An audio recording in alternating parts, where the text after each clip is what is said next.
Welcome to The Pestle, reviewing and breaking down movies to look for insights into the movie-making process. Hosted by Red Rum.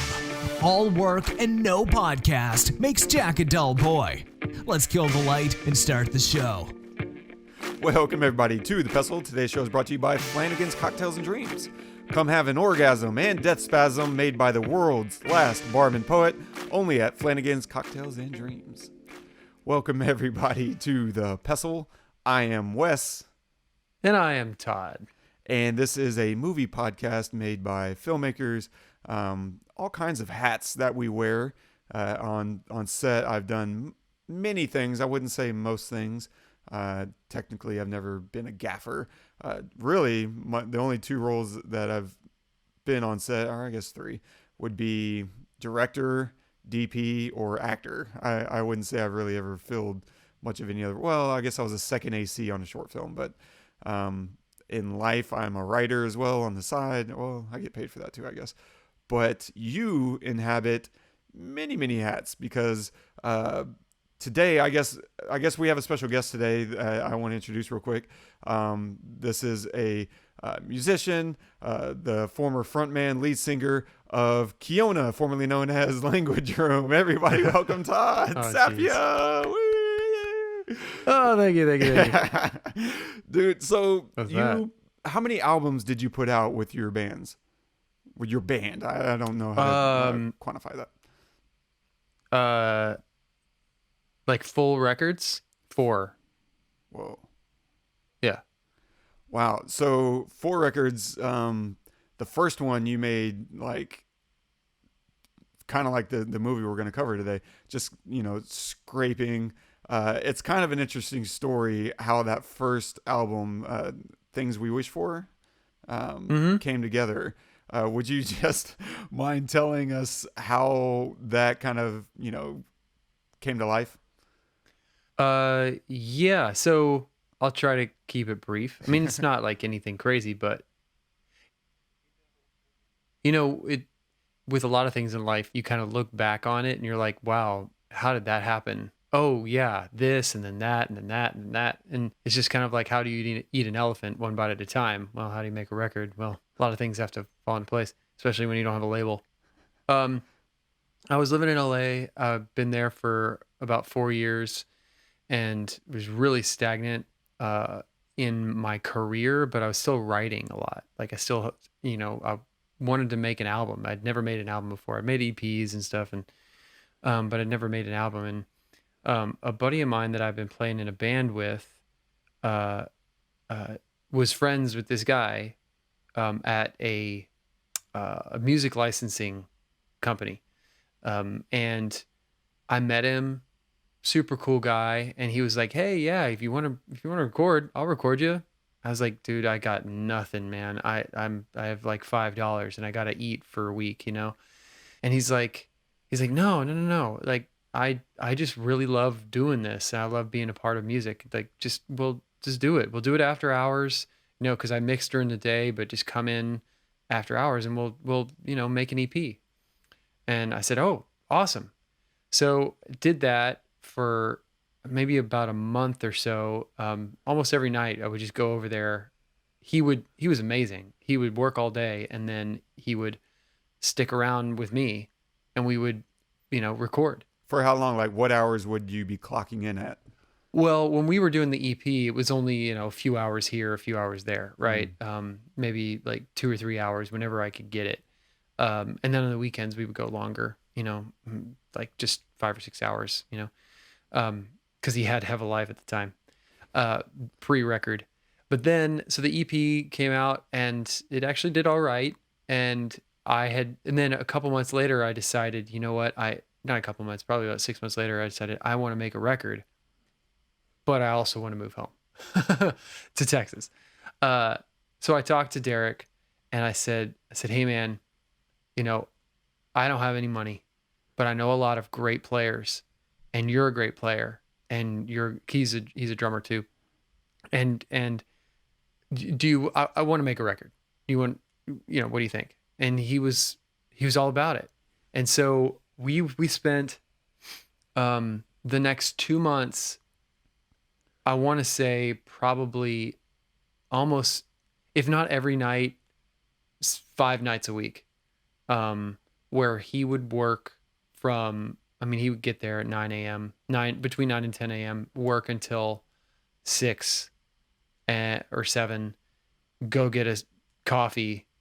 And he would always get these, I mean, anyway, go get a coffee, come back. I would meet him back at the studio after the owners left so they wouldn't know that we were doing this. And we would stay until 3 o'clock in the morning. And then he would wake up and he would drive home. He would wake up at 8 o'clock, go into work at 9 every day. I mean, for 2 months. I did the same thing. But I had a different job. But still, asking somebody to do that, recording your own stuff is like, that's unreal. And so, but the weird thing was is that I thought we'd be done in a couple of months. We weren't, and I had to go. So I moved back. And then after a week, I flew back to LA. Flew back to LA for another month, and I slept on his floor, or his couch sometimes when it was available. And he put me up for a month, and it was like during the day he would work. He would come home, pick me up. We would go back and work until 3 o'clock in the morning. So for 3 months straight, almost, that's what we did. And then there were 2 more songs that I still needed finished. And so I did those here in Austin with another buddy of mine, Jet Butler, who's an amazing graphics artist here and in Austin. Photo Studio, if you want to check it out. And then send it to him, and he mixed the whole thing. It was one of those things where if I didn't play with this one guy who knew Derek, if I didn't decide to make the record at that time, because he had just come off making another album, if like, you know, he didn't, dude, the son of a bitch put up money. He put his own money into it too. He put $1,500 into it, because sometimes we had to like bring in players and actually pay them. Like, I didn't know a dobro player, so I had to pay for one. I didn't know a cellist. So, well, I knew a cellist, but not one that would do it for free. This guy was like, you know, LA symphony guy. So, but he was just wonderful, and he paid for some of it. And the cool thing was I was able to pay him back. One of the tracks that didn't make it on that album, because at that time I was having some really messed up stuff in my life, and there was a song that should have been on that album that didn't go on that album because of some stuff in my life. And I just sold that song to his company, and I gave him half the song. Wow. I gave him half the writing on that song, because I told him, I was like, man, you know, this song wouldn't exist in this form if it wasn't for you. I wouldn't still have it. It wouldn't be forefront of my mind. I've written, you know, 100 songs that I don't think about anymore. Yeah. This wouldn't be forefront in my mind if it wasn't for you. And I was giving him half the publishing, but when you sell a song, you sell the publishing, at least when you're licensing. So I can't give you the publishing, but I can give you the writing.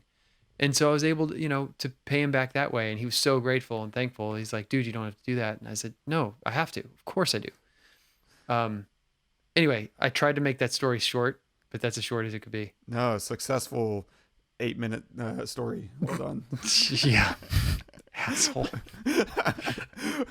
No, I'm the worst at that. But that's a really damn cool story. And we'll get more into some of the other processes that goes into that. I think that'll be a natural outcropping of this, of what we're going to do today, which is what? Which is, it's called Once. So if you haven't seen it, pause this episode and go watch it. It's streaming on HBO Max.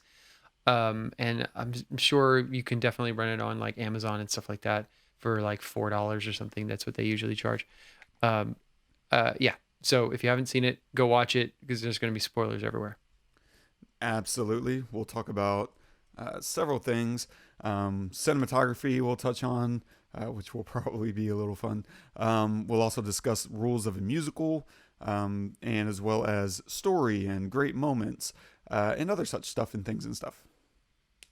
And a synopsis of the film: a modern day musical about a busker and an immigrant and their eventful week in Dublin as they write, rehearse, and record songs that tell their love story. Written and directed by John Carney, cinematography by Tim Fleming, starring Glen Hansard as Guy and Marketa Irglova as Girl. So if you have something to say, say it to me now. Just say it to me now, now. Oh, oh, oh.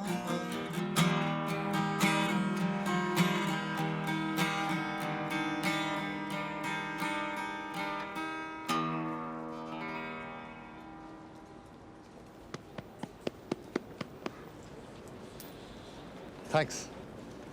10 cent. Brilliant. Thanks. Excuse me? Sorry. Big issue? Can't afford it. This song you just played, you write it? Working on it. It's not an established song? No, it's not an established song. How come you're not playing during daytime? I see you every day. You know, during the day, people want to hear songs they know, just songs that they recognize. I mean, otherwise I wouldn't make any money. I play these songs at night. They wouldn't listen. I listen. Yeah, but you give me 10 cent. Well, you do it for money then? Why don't you get a job in a shop? I'll have a job in a shop. Listen, I'm going to get back to this, yeah? Nice to meet you. Who'd you write this song for, please? No one.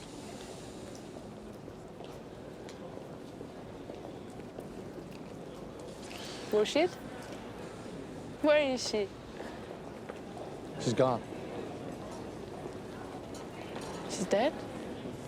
No, she's not dead. She's gone. You love her still? Jesus, man.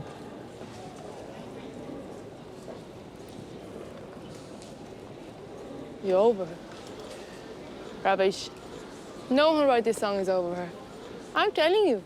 You play this marvelous song to her, you get her back. I don't want her back. I see.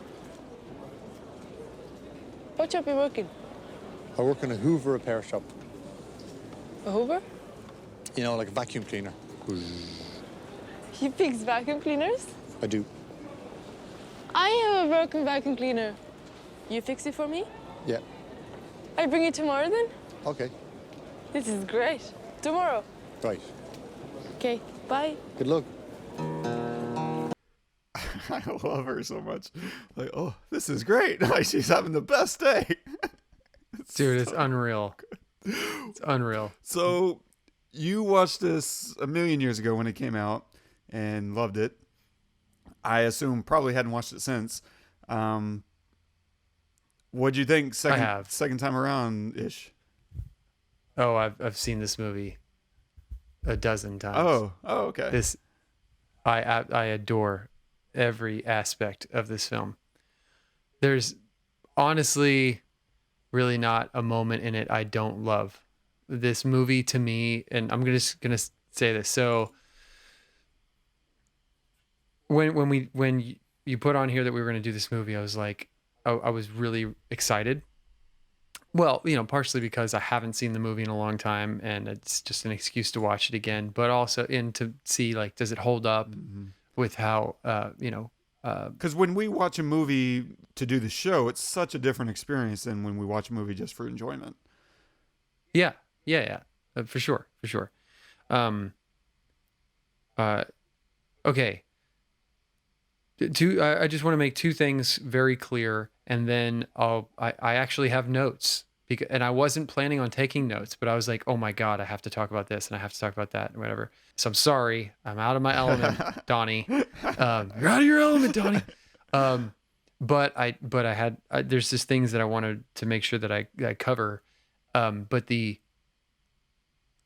biggest, two things. One, if for anybody who's going to make a music film, take fucking notes. from this movie. I hate 99.9% of all musical films, and I think that we've talked about this ad nauseum on this podcast, because they're fake. You cast non-musical people to do things that are musical, that are all in their hands and their feet and their lungs, and they are who they are. And you ask somebody to, it's one thing to act like you're heartbroken, because I would say most people have been at one point.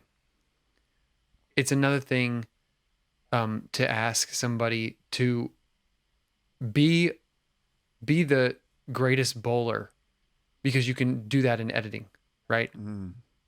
It's another thing to ask somebody to play a guitar or to sing perfectly in time with another song that they're overdubbing on. Like, it just, you cannot do it. You physically cannot do it. It is not possible to get away with that, especially to another musician, which is why I hate 99% of them. And 99% of musicals. Of music in movies that's being performed. Let me be specific. Yes, musicals. Yes, I do. But if you're trying to put it on film and you're faking it, it's 100% noticeable every time, every single time. I mean, like, even in this movie, you can tell when she's actually being recorded live while she's, walking down the street, or if she's not. Yeah. And in that scenario, that's different. She's got headphones on. She's like literally singing to a track. But in every other scenario, and that's the only scene, to my eye, that was the only scene that was like a pure musical moment. The rest of this movie is more of musicians that are in a story. Yes, and the only other time where that's it's not 100% live is when they're actually recording. The first time that when they film them recording that first song, and the engineer's like, "Whoa!" His ears perk up because the song's amazing. Yeah. There are moments where that, not at the beginning, but towards the end, middle, and end, where you can tell that's a recording.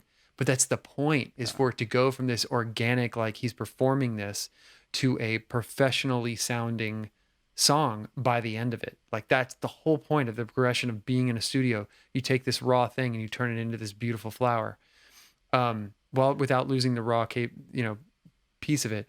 So anyway, if you're going to make a musical story or a story with any kind of performance in it, take notes on this. This is how you do it. You do it real, right? And then so there's that. And then the other thing is, like, there are, if you're an indie filmmaker, there is no excuse to not make something. This is the way they made this film. They made it on 2 handy cams, like walking around and shooting from super far away with long lenses, so that most of the people that are in this had no idea that they were in it, right? It was just, they were just passersby. It wasn't like they had a crew everywhere or lighting everywhere. They literally just filmed stuff as it happened. And I guarantee you, probably 90% of all the stuff in this film is like, yeah, that's it.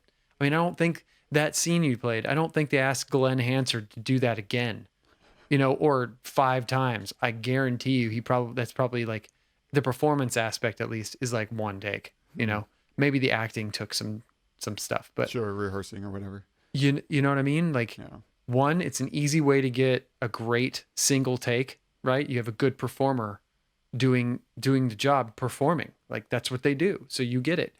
And 2, you get an honest performance, and you get an honest, real thing. Like, there's not for a moment, I don't think that any of this is real, and yes, they're not like seasoned actors. But, if you're a good director, you can pull out a lot from someone who's not a seasoned actor, especially someone who's like talking about music, this thing that they love. Because these are 2 characters that outside of this film, they work together. They do write music together and perform together and stuff. He was in a band called The Frames years ago and had worked with her. And still continues to work with her, I think, still to this day. But if not, at least when this movie was coming out, was working with her. So they have this chemistry. And it's interesting because the guy who made this film, the director, used to be the bass player in the Frames. So that's how he knew Glen. And Glen, he went to Glen and asked Glen to do the music for this. He never asked Glen to be the actor. He wanted Cillian Murphy to be the actor. And he turned it down because he realized he'd have to be acting next to a 17-year-old, which is how old she was at the time. What? Marketa was 17? Yes. And so he didn't think it would be well received. So he said, no, I'm not going to do it. And so Glen got the gig. And one of the reasons it's called Once is because that's the only time they're going to do this. They're not going to make any other movies. He didn't want to make another. He's like, and he has a song called Once, which is in the film. In the credits. But yeah, in the credits. But really he and her were like, we're not actors. We're only doing this because we were asked, and I was going to do the music anyway. So you get one of these. That's it. So there's a lot of like little things about it, but those are the two big things. If you're going to make a movie with performance in it, make it real. And if you're a movie maker, just make stuff, man. Yeah. Like you can get away with so much these days, right? And there's literally no excuse. They made it on a shoestring budget. $150,000, which is not much by normal film standards. Yeah. Right. Exactly. And they did get, it wasn't like all his own money. Some of it was his own money, but he also got some money from, I think, the Dublin film society or something like that, right? Something like that. But anyway, I'm sorry. I'm going on tirades here because this is hands down my favorite musical movie. For that specific, one, for that specific reason. Two, the music is absolutely gut-wrenchingly inspiring. Yeah. I'm so excited to write now, after watching this. It's funny, like watching that, especially that opening song, maybe not throughout the rest of the film, but that opening performance of him on the street right before he meets the girl. And that's her name in the movie. It's girl and guy. Like they don't have names. And right before he meets the girl, it just gives me, and this may be a major foul, but it always just gives me Damien Rice vibes. Like just the absolute shredding of the guitar and the passion and just crushing those notes, man. It makes you feel very deeply about life. Like it could be any number of things, but it puts you in an emotional state for sure. And that's obviously what Damien Rice always does. And I believe, is he Irish as well? I want to say he's Irish, yeah. No, dude, for sure, man. And we have much more, coming out of you here in a second. But my experience with this is very much pretty different. Like the first time I saw it, I actually bought it based on your reco, and you were like, dude, have you seen this movie? And I was like, no, I've been seeing that around, and you loved it, and you're like, check it out. And so I bought it, and then I held on to it because I was like, I don't want to just sit down and watch this by myself. I wanted to watch it like on a date. And so it took a while before I was like, yeah, this girl is into film to some degree. I was dating someone who went and watched this movie called Paris J'Aime. It's Paris, I Love You, and it's very indie. It's an accumulation of short films basically that are told in Paris.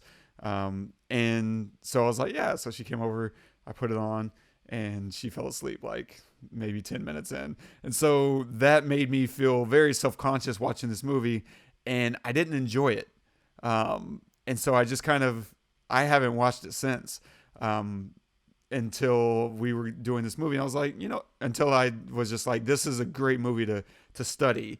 John Carney has gone on to make an incredible film called Sing Street, and that I love, and I've watched, several times. But I wanted to go back and explore his roots because I knew he did this, like you said, on a shoestring budget, and just made magic happen, and it was incredibly well received. Probably thanks to Cillian not taking the role, not because he is an absolute phenomenal actor, but because of the reasons that you're talking about. And I think not having an A-list in this kind of shoestring movie adds to its charm, because the word you said is the word I keep coming back to when I was watching and thinking about this movie is I absolutely adore it. It's a freaking adorable, charming film. And watching it that second time, I absolutely fell in love with it. I was like, oh, this is killing me. I love this movie. I'm so glad. Yeah, so glad. because I was nervous. I was like, man, I want to enjoy this movie, and I wasn't sure how it was going to go. But that opening sequence completely disarms you. Whenever he's playing on the street and he starts looking at this guy, he's like, don't do it. And the guy's like, what? And he's this guy that's a little off, right? You can tell he's I don't know if he has mental health issues or not, but he definitely has this energy to him where he's erratic and you don't know what he's going to do. And then I love just how that whole sequence ends, right? It ends with him hugging it out. Yes, it's so good. It's perfect. And so at that moment, I was completely pulled in. And then, the very next sequence being him singing again on the street for tips, and just crushing it, was the final blow for me. I was like, oh, yeah, I am all the way in. And then meeting her, and she is just so disarming and just persistent. Mildly annoying in a completely endearing way, because she's Czech, and it's funny because to us this is a foreign film, right? It takes place in a different culture. It's not like it's still Western civilization, but it's in Ireland, and yet she's a foreigner in his country, and so there's these interesting dynamics at play. But yeah, I mean, I completely just fell in love with it, and I love that it's a simple story with complicated people, because at the heart of it, it's a good way to put it. Yeah. I mean, it's a love story where they can't be together. And that is just has really built in great complex dynamics.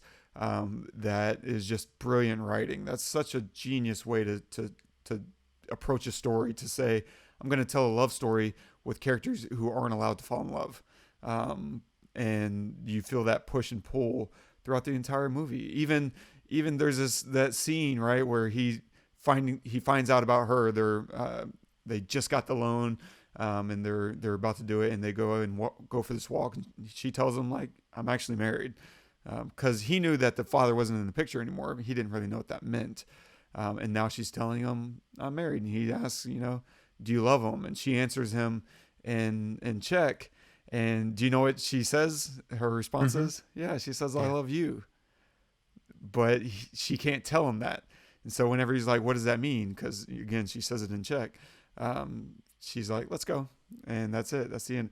Because she can't fall in love with this guy. She's married. This is out of bounds. And so in her own way, she gets to confess her feelings without ever actually having to be accountable for them. And it's just another genius wrinkle in the story. Making her Czech presented that option. That's really interesting.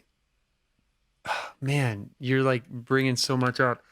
The way that they establish their relationship is not in that scene, right? But when she goes over to his house and he makes a move on her and she says, "Fuck this, I'm out," and leaves. That basically tells you this shit ain't gonna happen. Yeah. Right. Like, don't expect there to be sex scenes in this movie, basically. Right. And really it, I remember even the first time watching it, there was never, like, I always knew, like, there's this like, push and pull, like you said, with them, emotionally, but, when you're acting on, across from someone, that's totally different from actually, in real life feeling the feelings. When you're working on music with someone, it's the same thing. It's like, I can write these beautiful, loving words, but, and you can sing them. That doesn't mean that you love me because you're singing my words. and so you have to keep it separate. So while I'm watching this and I'm feeling this dichotomy between them when they're performing, I'm just like putting that out of my mind and like saying, oh, no, they're performers together, right? So then the next time that is even a possibility is after they record the album or the EP, and he says, come back to my flat, and she said, it'll only be hanky panky, which I'm like, oh yeah, that's right, that could possibly happen if she lets it. It was never even a. And his response, that whole, just to finish out that little sequence there, he's like, no, there won't. And she's like, yes, there will. Yes, there will. That's her way of saying that I feel something for you, intensely. Yes. But it cannot be allowed to happen. If I were to be just alone with you one more time, that would be it for me. And that's, And then, so it's also brilliant writing because at the end you feel okay with it. Yeah. Like it's still heart-wrenching, right? But they do a few things that allow you to feel okay with it. She does have that longing look out the window, which is just, fuck, it kills me. But this whole time you've been kind of seeing her husband as this like awful dude, who doesn't deserve her. But he's, they show him playing with their daughter and then coming over and putting his hand on her back while she's playing piano and giving her a kiss on the head. Like, so she's going to be loved. Right. And then, throughout when he's writing that song, when Glen Hansard guy is writing that song and watching the old footage of his ex-girl, the montage, you kind of fall in love with her in the way that they were. And then to see him smiling, walking through the airport at the end after the piano was delivered is kind of like a it's going to be okay for Guy as well. So you have both. It's going to be okay, and they kind of like they don't seal it for you. Heartbreaking, it feels right. But it does feel right. Yeah, that's hard to nail, and it really is. I think you're right. Those scenes really help establish our okayness with all that, and then he gets on the phone with his ex, and we start to feel like, oh yeah, okay, there's something there for him too. He's just not going to be alone and miserable.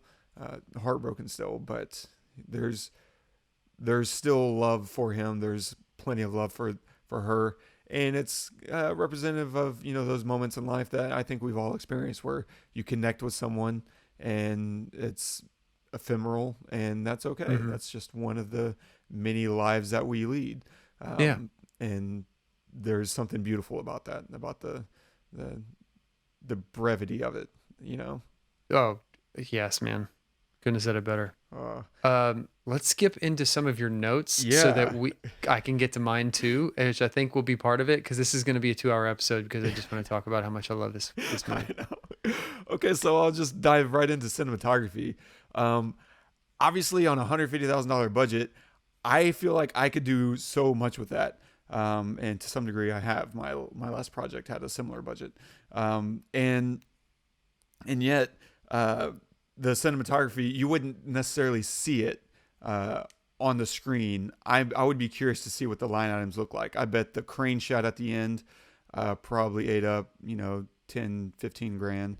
That stuff is not cheap. You probably have to rent the city, get permits for the city to be able to just have the gear out there on the street like that. So those little things can start to eat away at budget. But they shot this on HD cams, Sony HVR Z1s, which I've never heard of. But they're HD camcorders. They operate on these DV tapes, digital video tapes, cassettes. And it's just like basic stuff. It's like barely one small step above like 28 Days Later quality. Very similar. And and I find that really cool because a lot of this was shot in wides and mediums. There's not a lot of close-ups, and I think that kind of plays into the camcorder's strengths because it shoots wides and mediums very easily. You don't have to do much to earn those in your cinematography. But the thing that blows me away watching this movie is how much unmotivated camera moves there are in this. Like, they just kind of walk around with the camera. And I was like, is this cinematographer like just a buddy? Like, who shot this thing? And so I looked up Tim Fleming's work, and he's done a ton of work. Like, if you look up his IMDb, and we'll link it, he's done tons and tons of shows, especially since this. But even before this, he had shot a lot of short films and music videos and documentaries. And I think this was his first movie, more or less. But I think this was a very, very seasoned guy. They just decided, we're going to go for this very voyeuristic, not quite fly on the wall, but we're going to make the audience a third person in the room that gets to walk around and kind of participate and look around. And the camera feels very much like that way. It kind of floats here and there. But again, so if you don't understand what a motivated camera move is, the way I think of it is, if someone's walking, across the room, then the camera gets to pan with them. Like, the camera's motivated by the movement, or it's motivated by something that's happening on screen. And here, it's not motivated in the sense that there's stuff happening. We're watching them sing, but they're just sitting there. They're not like moving around. There's no movement that's motivating the camera. And so he just kind of starts in this medium wide. Then he's hanging out there for a few beats. He's like, you know what? I think I'm just going to kind of walk over a little bit closer to the piano. There's no cut. There's no like cutting away and then cutting back. It's just us floating around. And I just found that interesting. If I thought about it too much, it pulled me out. But if I allowed myself to go with it, it was largely okay. I think it mostly works because we're sucked into the music, into the emotional connections that are happening. And I think that's another note for filmmakers. Like, if you have a compelling story, you don't need all the best cinematography in the world. If you have something that's very compelling happening in your frame, there's so much forgiveness from the audience. We don't care because we're sucked into your world. And it goes back to the number one rule of filmmaking, which is tell a good story. And he did. He told such a freaking good story. Because in this, I don't think to your comment earlier, like, there's not a lot of lighting that goes on throughout this movie. Most of it seems to be available light, and some very hot practicals. Like, the lights provided are usually within the shot itself. Now, some shots I think did have some extra ambient fill. Like, I think the studio session probably had some fill that was coming off camera. Definitely the piano sequence when they're in the studio, they had that little break at 4 a.m. There's this kind of blue backlight that's happening, that's providing some backfill. Whereas the main motivated light was like this lamp that was, coming from the piano. But for the most part, almost every scene felt like it was just whatever's available in the room. We're going to shoot that. And it was fine. It worked. Like, I completely believed that this was more of a documentary than it was a staged thing. Everything feels completely real and available, which I think really helps underscore the vulnerability of, who we're witnessing on screen. They played into its strengths for sure. And the interesting part was there is that section that, we were just talking about, the montage where we're watching old clips of his ex. They had to go about that a completely different way, in order to not make it feel like the rest of the cinematography. You have to make that stand apart. And so for that, they overexposed it. It felt much, much hotter than the rest of these scenes, probably shot on the exact same camera. It's shakier. It has a more homemade feel. And it helps separate the texture and the look from the rest of the movie, so that you don't get confused about what you're seeing and the context. Because if you do get confused, you might not understand that is supposed to be homemade footage that he's looking at. That's them together, doing magic tricks and being silly and loving and all that stuff you want out of that kind of montage. Rules of a musical. I don't watch enough musicals to really have a strong feel for this, so I'm talking a little bit out of my neck, so to speak. And so this is kind of me, shooting from the hip, what I think you really want out of a musical, especially with writing, which is first rule. This one I believe is a rule, because I listened to a podcast that one of the guys has written musicals before, and this is something that he said. So one rule at a minimum, I know I'm getting right, is sing what you cannot say. Like if you have a feeling and words aren't going to do it justice, then you get to sing it. And of course, in this movie, they do that fairly continuously. Almost everything they sing is something that they just can't quite articulate with normal words, or wouldn't do it justice. Like, and even in a silly way, right? That scene when they're on the bus and she's asking about his ex, he turns it into a joke, and it's beautiful, right? Because he's singing almost out of embarrassment and shame, and he's using it to deflect his true emotional state. He turns it into a joke, and that's such a great use of singing. Like, I don't feel like I've seen that happen in any other.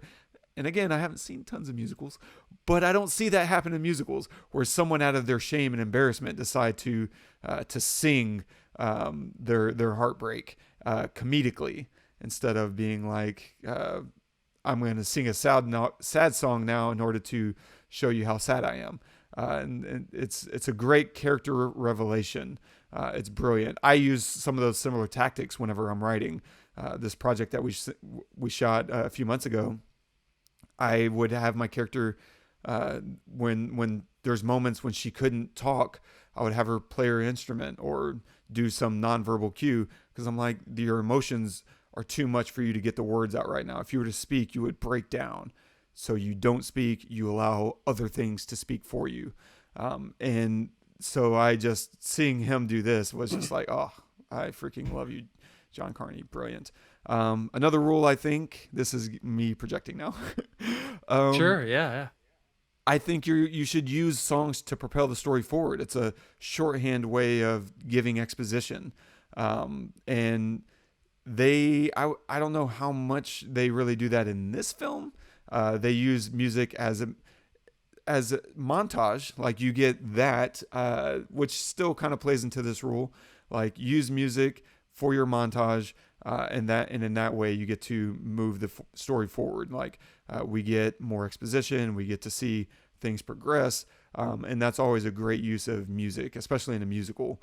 I've seen this happen in every Disney movie you've probably ever seen uses this technique, where we're going to, instead of say, and then he got his army together, and then he trained them, and then he marched them out to war. Well, you could spend 20 minutes doing that, but it's so much more efficient if we just do that in a 3.5-minute song. And now we can get to the next important moment. And in this story, they just use it more for a montage effect. Like, we're just kind of move and guide the story along. Similar.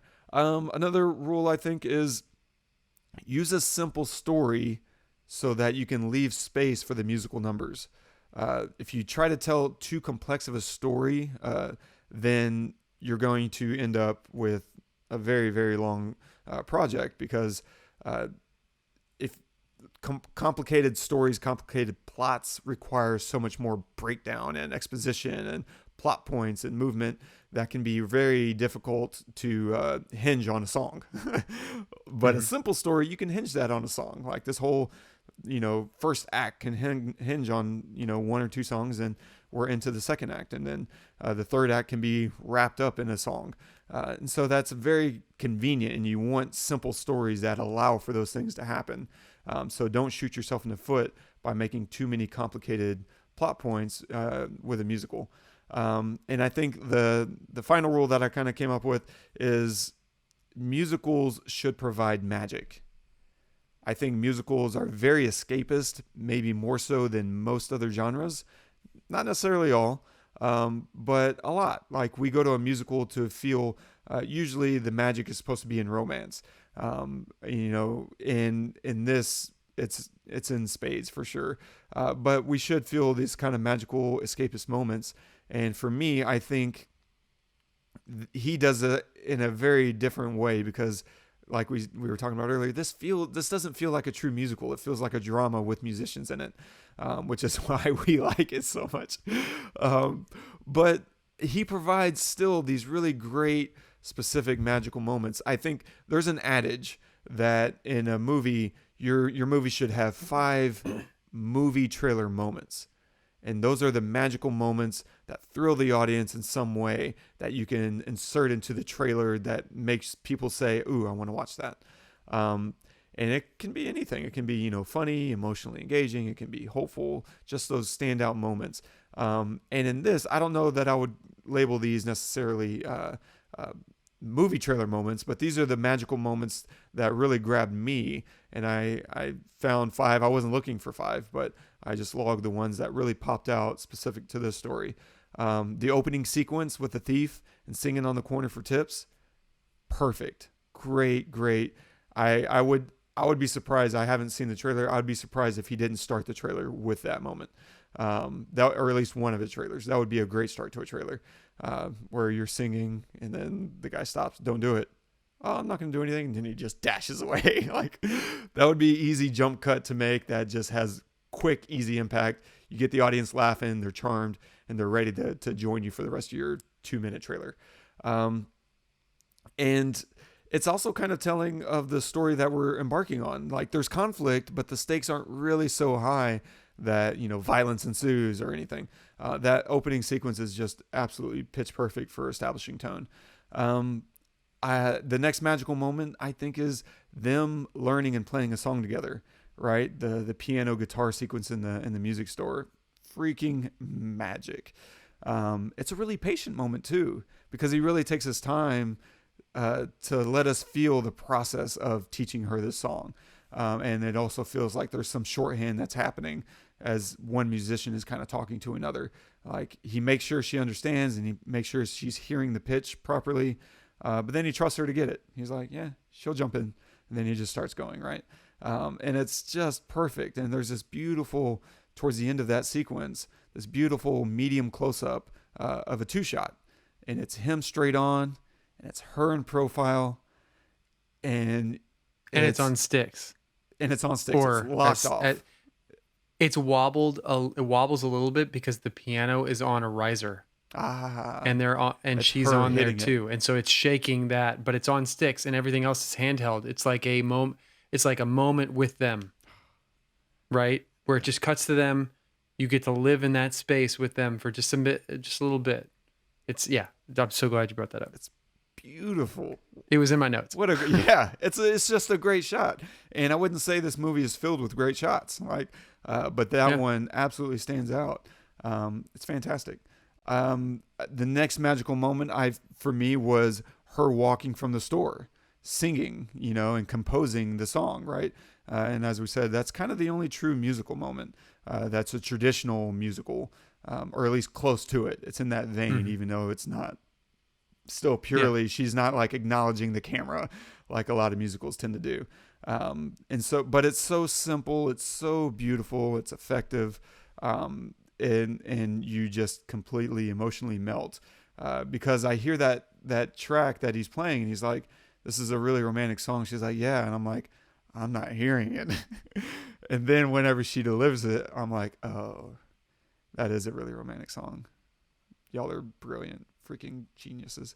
And for me, the next magical moment, this melted me, was the bank loan.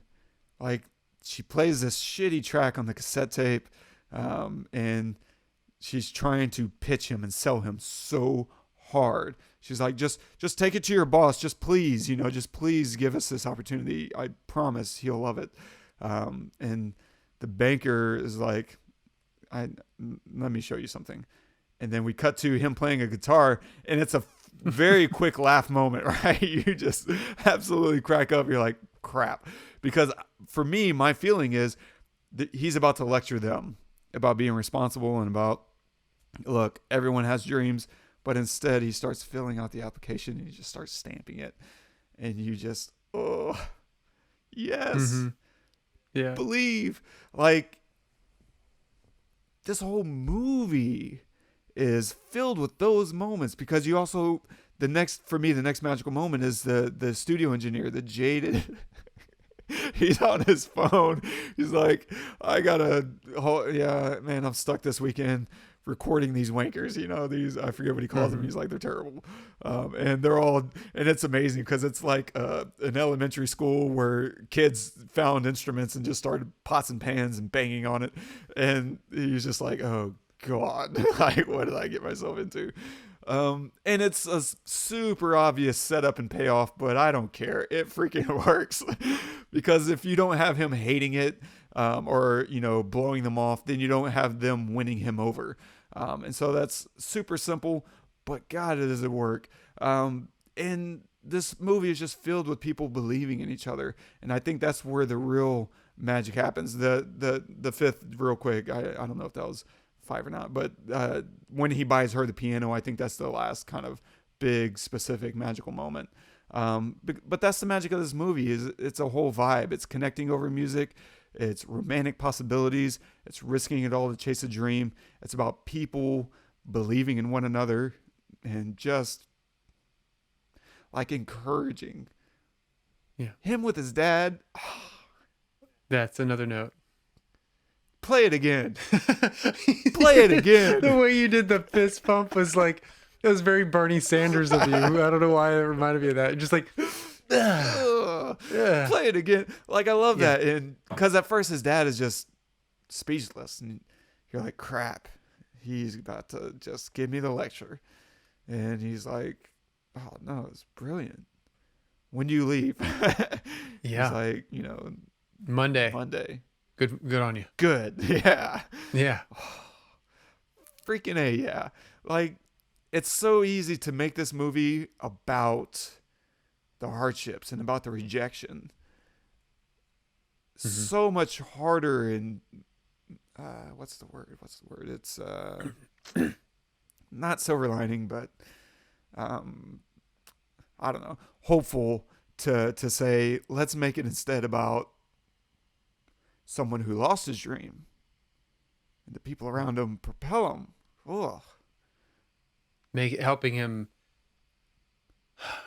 Helping give him the gumption to take the chance, right? So I'll give you a little breather. Yeah.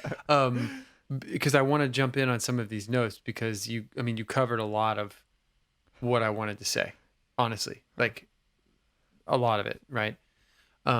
Which I think says itself. I think one of the things to keep in mind, well, okay, before I get to that, it's interesting that we're talking about this as a musical. I've never seen this movie as a musical because everything that you're saying, you're like, okay, rule about a musical is this, or this is what I think a musical is. All the musicals I've seen have been like this. And this is kind of like that, but not quite. It's like, this is not a musical. And then you said, this really isn't a musical because it's not. No. It's a movie with music in it. It's a movie about music. It's a movie about the love of music. And whenever you have a human being, whether they're in love with music or horse racing or whatever, they're gonna be in love with another human being at some point in their life, right? And so that just happens to be one interwoven part of the story, but it could have not had that at all and still been a love story, but a love story about music. Yeah. And making it. And the reason why this isn't like a typical musical where music propels it forward because of what we're saying in the song is because these were already songs that he had written, most of them, right? Except the one maybe that she was walking down the street that she wrote. All the other ones he had already written. So it's not like, oh, I met this girl and now I'm going to write a song about her, which is the typical musical kind of like way that this stuff happens. It was the song in the piano shop he had already written. The song on the street he had already written. Like the song that they first recorded, he had already written all of those songs. So it's very much life where like you write these things and then life happens. And the other thing I was going to bring up was that another reason this movie is so freaking perfect for a musician to watch is because it's exactly how it happens. You go to a studio, you check it out. the studio owner is there, like shows you the rooms that, the A room, you're going to record in the A room. Here's the SSL desk. Oh, here's Barney. He's going to be your engineer for the day. And Barney doesn't give a shit who you are because he just got off, recording some death metal band for 5 days, for $40 a day. You know what I mean? He doesn't care, until you start playing and all of a sudden you're good. And now Barney's into it. You know what I mean? And now Barney like is invested in it. So Barney's going to stay until 4 a.m. to get your thing done. And he's going to mix it all and he's going to be a part of it. Barney was I'm calling him Barney. I don't know what his name was. I forgot. But is my Derek, is my guy who stayed till 4 a.m., who believed in me because he heard my music. And he's like, dude, that shit is good. I want to be a part of that. Same thing here. And then to have the CD, the physical thing, not a freaking MP3, like the CD that he's walking out with, the stack of them, the freaking car test. That's it. You come out of a studio. Why do you do the put car it in test? the car. Well, like they say in the movie, you've been listening on these, $10,000 high-end speakers. You could fart in a microphone and it sounds brilliant, but you take it into a car and your shitty car speakers, and all of a sudden, there's no bass, or the bass is too loud. You can't hear the vocal because it's buried by the guitars.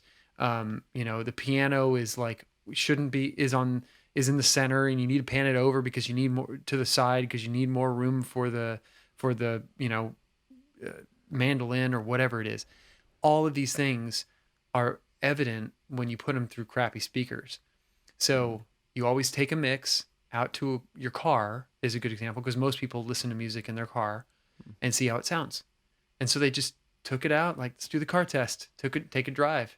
So let me ask you this, is that the normal process for recording in a studio? You put the drummer in like timeout and everyone else gets into the main room. I like calling drummers always deserve to be in timeout. So it really depends on the style and on the music. With this kind of music, I totally believe that it's very, you're recording live in, kind of in a room. You're going to have bleed into the microphones of the different instruments. And that's kind of what you want, because you want it to feel vibey, like you're all playing together, because you are. But, not always. I think most of the time, especially nowadays, you split it up.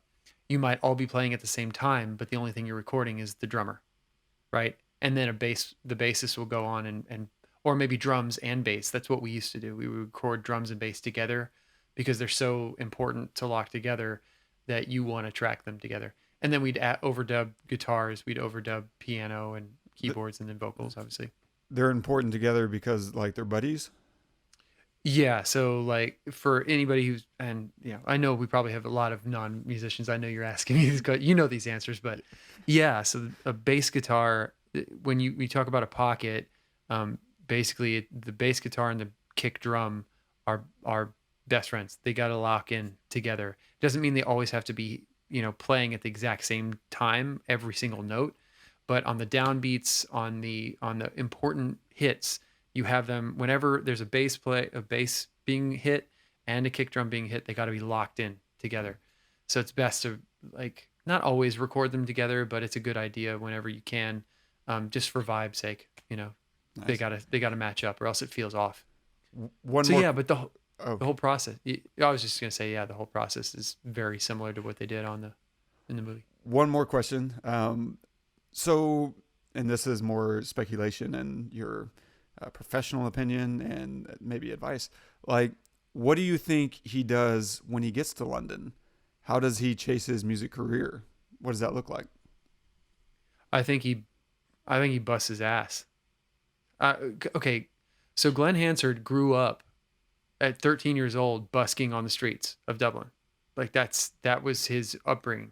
What is busking? Busking, what he was doing, just play on the streets for money. Okay. Or play in the subway for money. And so that was his life. I think that's what he brought to this character. This character is willing to stand out in the street and rip his own heart out, playing a song that he put his heart and soul into for 10 cents, And then this person who gave him 10 cents then helps him get a loan. And these people, work their butts off to help him make this thing. He's going to bust his ass. He's going to take those discs around and to labels. He's going to find places to play. He's going to, play in bars, play on streets, like play for anybody who'll listen. I mean, that's what a normal musician would do. And Guy in this movie is not a normal musician. He is like, he's okay with playing whatever in the middle of the street for anybody who'll listen.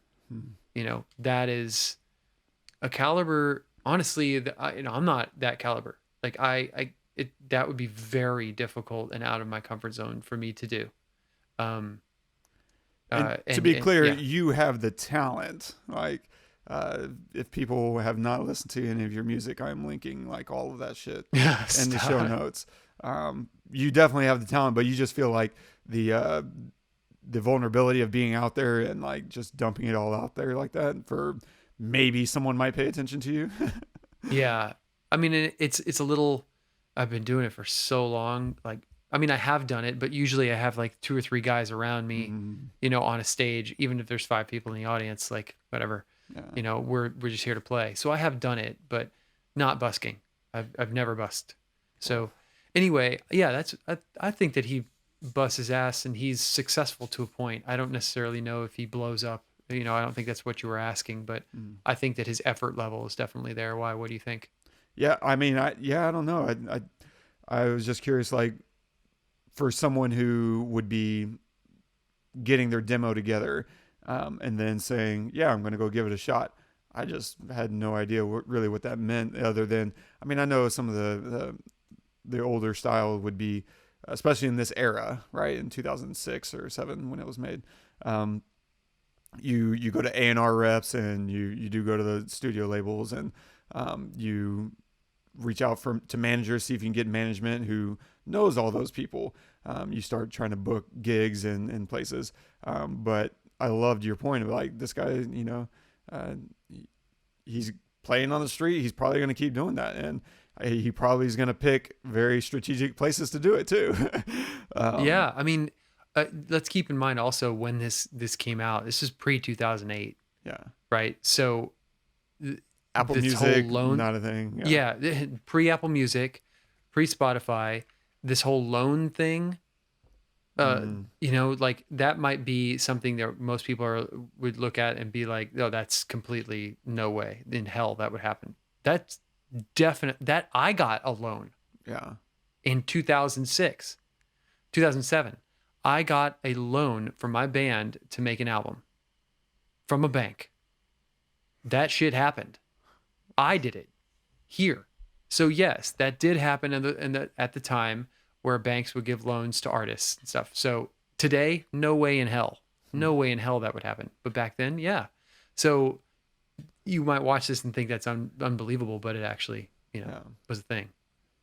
One thing I wanted to just say, and I know you've got more notes. We'll come right back. No, I'm done. The biggest. Oh, you're done. Mm-hmm. The biggest note that I had really was, and the reason why to me this is it's a love story about music is because everything is surrounded. Music starts and ends everything. Yeah. The very first thing that you hear is him busking. And then, the whole sequence of him running. And then the very next thing after that is him busking again. And we meet the girl through music. So we meet Guy through music, and then we meet girl through music. The transition then is through music to the next thing, to the next scene, to the Hoover shop, to his bedroom. We transition through music. We transition to the bus through music, where he tells the story through music of his ex. Everything is like, it's always music first. Yeah. It's always about that. And it was always there. It was always there for him, and it was always there for her. Obviously, she's a player. And you know she's a player when they go into the piano shop and she sits down and he's telling her, here's the melody, whatever, and she just plays it. She's not searching for the notes. She just plays it. And for him to say, okay, here's the A section, here's the B section, and then we go to the chorus and, you know, whatever. Like, you need to know what that means in order to know, and you need to be able to feel it while he's playing it to know, okay, we're going to B section. We're going to chorus here, you know, or for him to look and he gives her a look and they're going to hold this chord for a little longer. Right. Yeah. And so you know that she's a player. And then even at the end, when she's playing the piano in her apartment, she's going off. You can't hear her playing because the music is on top of it, but she's like her fingers are fast, you know, she's and a player. then looking at, not even looking at what she's doing. Yeah, exactly. So for me, that was like the biggest, it reminded me of how much I love that, you know, like I've forgotten that for so long, you know, and just to watch this again is like, it's a life altering film for me. It really is. It like reminds me of what I am at my core. I might go off and do other things like train for Ironmans and stuff. And I might, you know, not play or not write for a while or whatever, but I'm always going to come back to it. And it's always there. It's like this thing that just will catch me anytime I fall. And the same feeling I had listening to Talk by Sigur Rós, I'm going to have today that I did 15 years ago, the first time I heard it. And it's just always there. And that this movie is part of that, not just because the music is amazing, but because it was done in such a way that it honors those people that make it. And even where it comes from, this heartbreak. I mean, watching her play that song and breaking down in the dark room at 4 a.m., that is completely believable. I've done that. I think you've done that. Like, it's like completely a thing that you do, and you know that you're doing it right if that happens. And so all of it, I've been through all of it, and I've seen it. I've seen everything that's happened in this movie, and it's happened to me. And it's just such a wonderful, like, almost a love story to me. Say, hey, this is cool, man. You know, you're not the only one, you know. And then, yeah, the dad scene at the end, because his dad's kind of like this hard-nosed guy who, you know, he'll ask him, you know, I think, what was it about when she says, your son's really talented, and he's like, huh? What do you mean? He just, yeah, is he? Huh. And then just, man, just the way that he responds at the end is, you nailed it on the head. The nail on the head there about this movie not being about too much. You don't need to add a wrinkle about his dad not wanting him to leave. You know, his response is so freaking perfect too. The writing is brilliant when he says, "You're going to be okay," and his dad said, "I was okay before you, man." You know, like you get the heart-wrenching concern of Guy, but you know, you get his dad letting him go, giving him the assurance, like, you've got this, you know, I'm all right. Cheering him on, man. God. And cheering him on. Yes. Yeah. Anyway. Yeah, that's pretty much it. I think, they do everything live, and the audio isn't perfect, and that's part of it. That scene you played. What? Go ahead. Yeah. Well, the thing that blows me away is, I know the audio isn't like magnificent, but against the video image, the audio is spectacular. Yes. Like, it's really, really, I would imagine most of their budget went to, we're going to figure out how to capture the best audio we possibly can given the circumstances. Because it sounds absolutely fantastic, considering how far away we are so often with the camera. There's no booms in there. They're hiding mics all over the place. I can only imagine how much of a pain in the ass that was, you know, as they're monitoring, right? guys, no, we're getting rubbing again. We're gonna have to go again. Like, and the sound man goes in and he's checking the knobs. Oh, yeah. But it Oh my sounds gosh. absolutely fantastic considering, just the image quality that we're looking at. They put all their effort into making the sound as good as they could. Yeah, I would like to see how they did it because, that shot, they start super far away on the other side of the street, and he's by himself, and obviously you hear the space, which is basically outside, Mm-hmm. but but it still sounds like he's like right there, and then as we get closer, he gets a little bit closer. I mean, I don't know, but even in that scene, so a normal high budget film would, we have to EQ the guitar with the voice. We have to level that out. They don't do that here. They have like one track, and his voice, when he screams, blows out the guitar. Yeah. If you listen again, when he screams, you can't hear the guitar at all. It's gone. Huh. Until his voice comes back down a little bit, and then the guitar can then again take over some of that resonant. Right. But he takes over the availability. mic and leaves Completely. no space for the guitar. There is no space. He like peaks. It peaks. It's an analog peak, so it actually sounds good. Yeah, it sounds amazing because I don't hear any clipping. Yeah. Right. Exactly. So the difference there is like, just for anybody listening, I know we're going along, but this is all very, very important to us. So, but an analog peak is different from a digital peak. A digital peak is really not something you ever want because an analog peak means, okay, here's my ceiling. My ceiling's at, whatever, -12 dB. Mm-hmm. And if I go to -10, I just get a little bit of graininess. It's kind of like adding ISO on a camera. You can add it to a point and you'll get a little bit of graininess, but you can still use it. It almost is like a character kind of building thing. It almost is desirable in a lot of ways to a point. Right. And then all of a sudden it's just noisy as shit and you can't use it.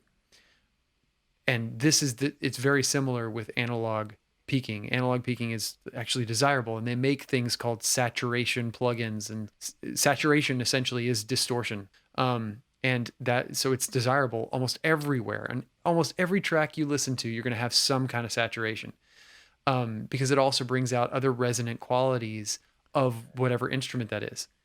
But a digital peak is different because all that's doing is adding digital distortion. And digital distortion, if you think of it like a saw blade, as opposed to like a tear in a piece of fabric, right? If you have a tear in a piece of fabric, it still can look beautiful, right? But if you have a saw blade, you have all these teeth, and it's like up or down, up or down. It's not ever kind of like, it's very 1 and 0. Yeah. And so you have this kind of like crackle that almost ruins everything.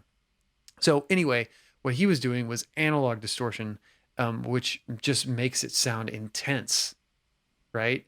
And takes over everything. And they didn't even care. There's like, this is how it would sound if we were standing in the damn street. And he was screaming and playing his guitar. He's screaming that loud. All I'm hearing is his voice. I don't hear a guitar. That's it.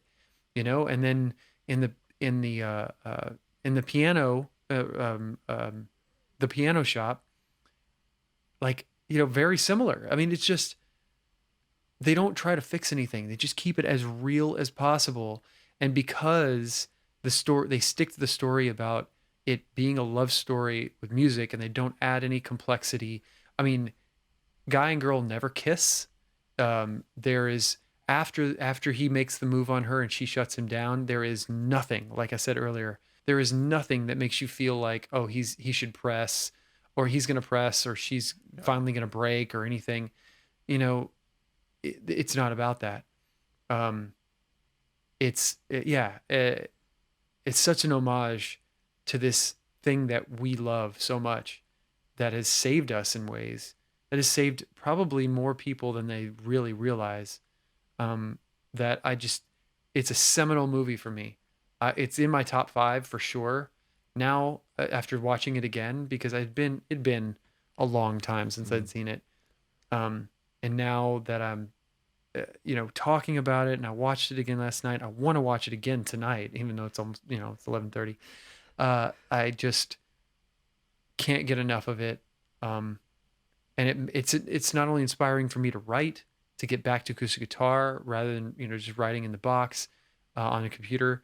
But it also inspires me to want to make something else, like make a movie, with you. Yeah. Like we were talking about actually doing something, Yeah. and to just do it. Like it's just Who cares? Throw it on the wall and just go see what for it. sticks, man. Yes.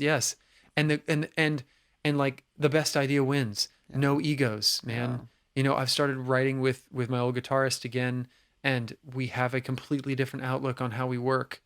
I'm not the writer. He is not the writer. We're just like, you have this idea? Okay, cool. Let's turn it into something. Let's make it something. I'm not going to tell you that's not a good idea or that's good, but let's do this. Like, no, I'm going to take that and I'm going to do something with it. Okay, now you're going to take this and do something with it.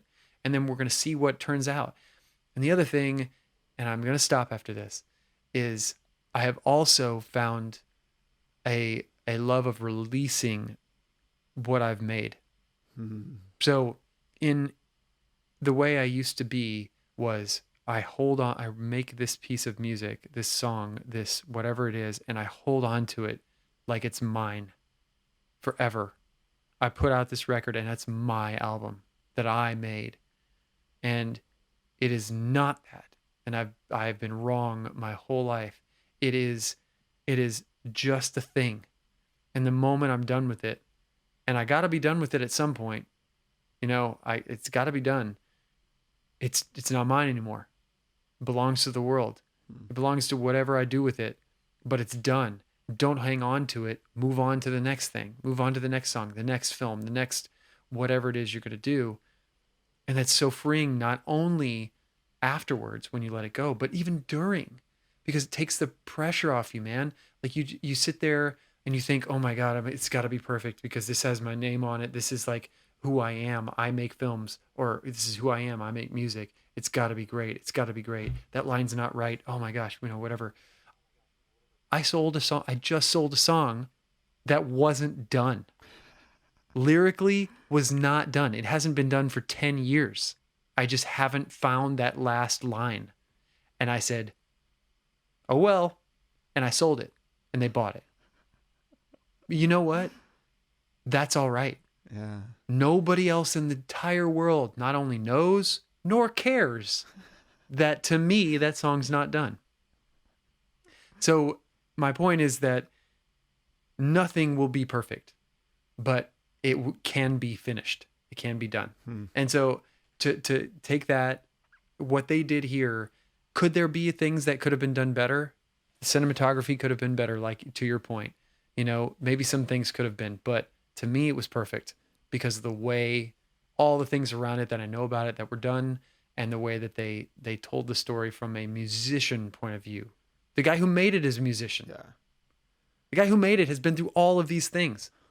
Glen Hansard, Marketa, they are musicians. They got real players. So yeah, I'm sorry, I'll stop. No, I think was that's it. Fantastic. Oh. Dude, nice. Yeah, I loved it. Yeah, this will be much more in my rotation now that I've kind of rediscovered it. And so, or I don't know, maybe discovered it. And so, very cool. What are you going to recommend this week? I don't know if we haven't recommended it. Cool. I'm going to recommend, well, maybe he did. Maybe Scott did. I don't know. I don't know if we have it in here, but I want to recommend Amadeus. No, we haven't. Did he recommend it when he was on here? Mm-mm. Okay. I want to recommend Amadeus. I think it's Scott's favorite film, if not one of them. Yeah. It's definitely up there, top 3.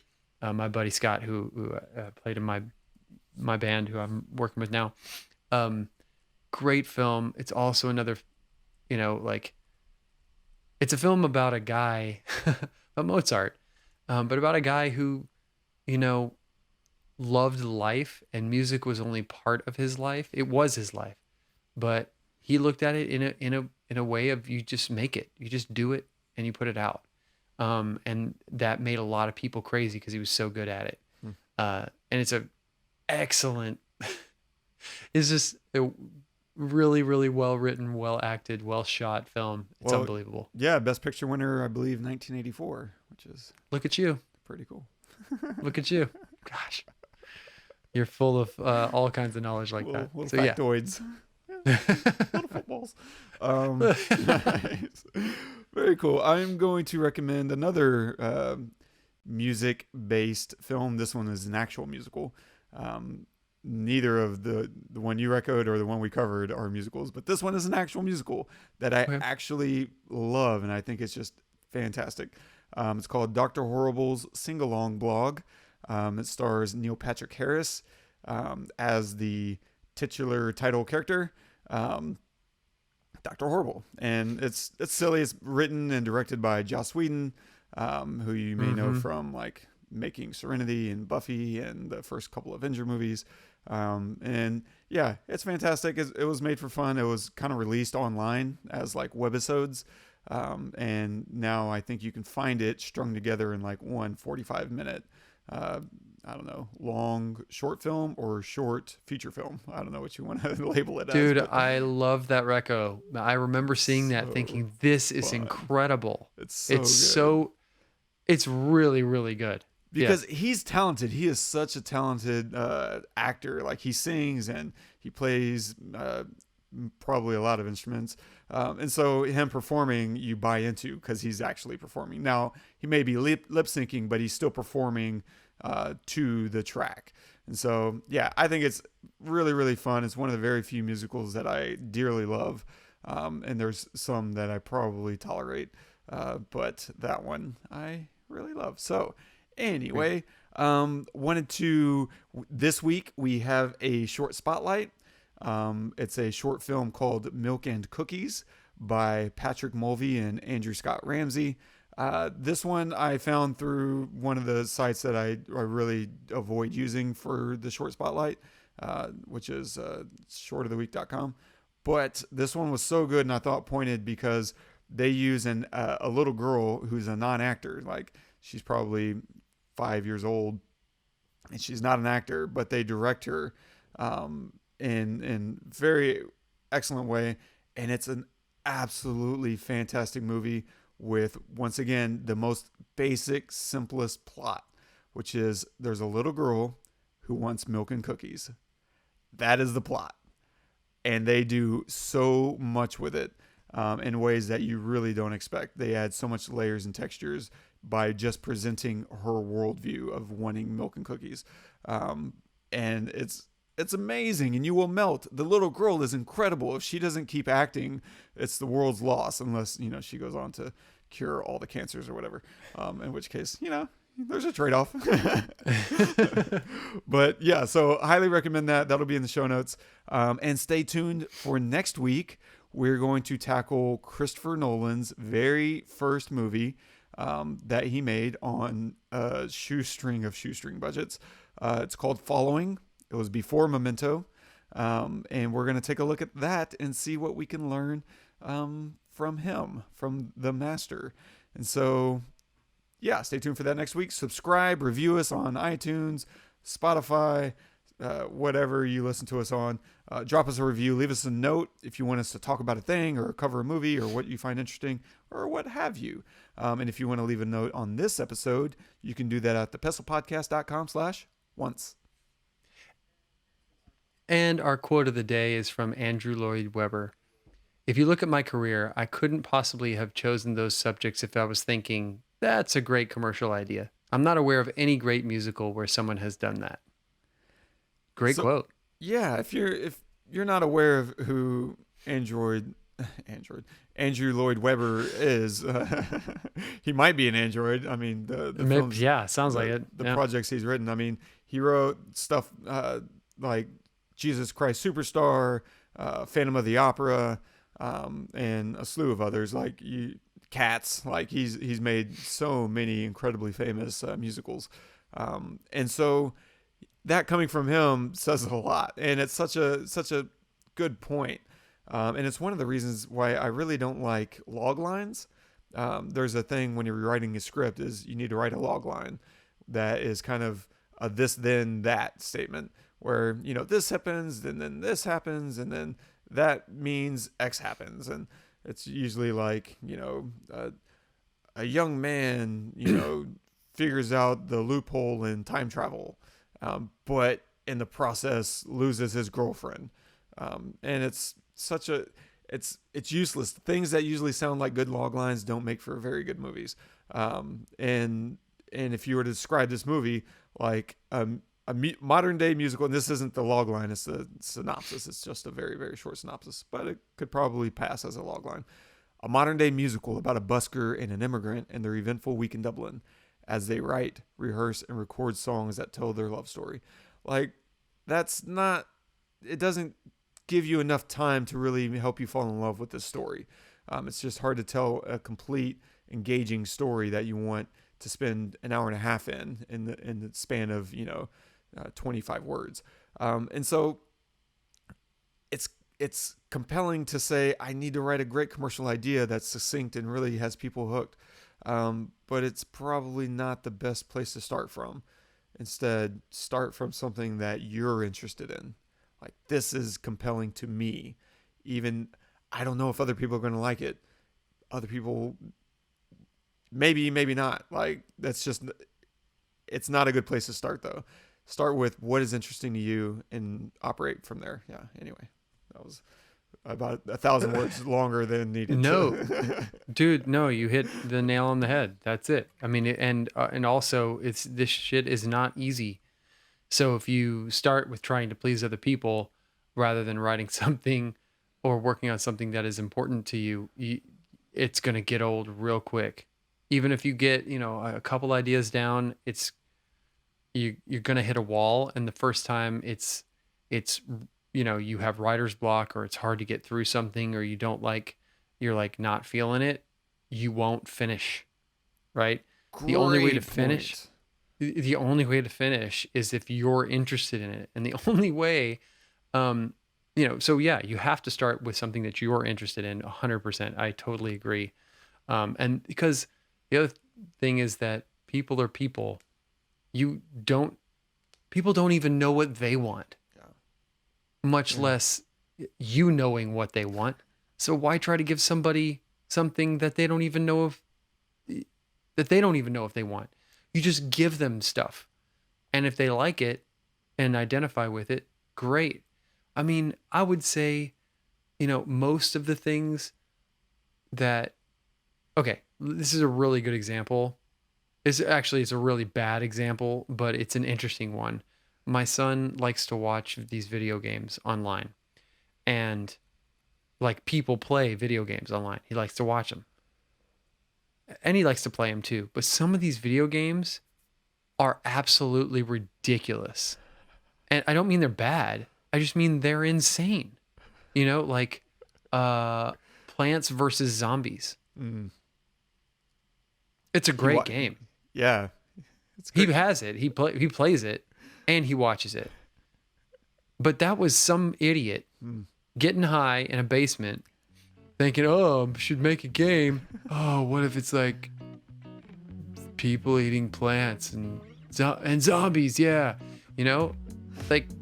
There's other games like where you're a frog and the way to jump is you fart and it like shoots you up in the air. And it's huge. It's huge. My point is that nobody sat down and said, this is going to be a hit. Plants versus Zombies. And then it was. It was like, here's a stupid idea that I am interested in, that I like, that would be fun to make. And then you get other people on board. You get a production house on board, and then you make it. It's the same way here. There's no way you're going to write a musical or a film if you're not excited about the thing you're writing about. So I totally agree with that. And it makes me want to go listen to some of his musicals now, actually, again. That's awesome. That's so cool. Any last minute words? Nothing. No, I sucked it out of you. I know it's less fun when I come in with notes. No, that was awesome. That was fantastic. But I really hope if somebody's made it through this whole thing and you still haven't watched this movie, go watch it, and not with somebody who's going to fall asleep in the first 10 minutes. I just, my heart breaks that you had to deal with that in your first viewing, but I'm really glad that you got another chance to view it and you felt the same or similar to how I feel.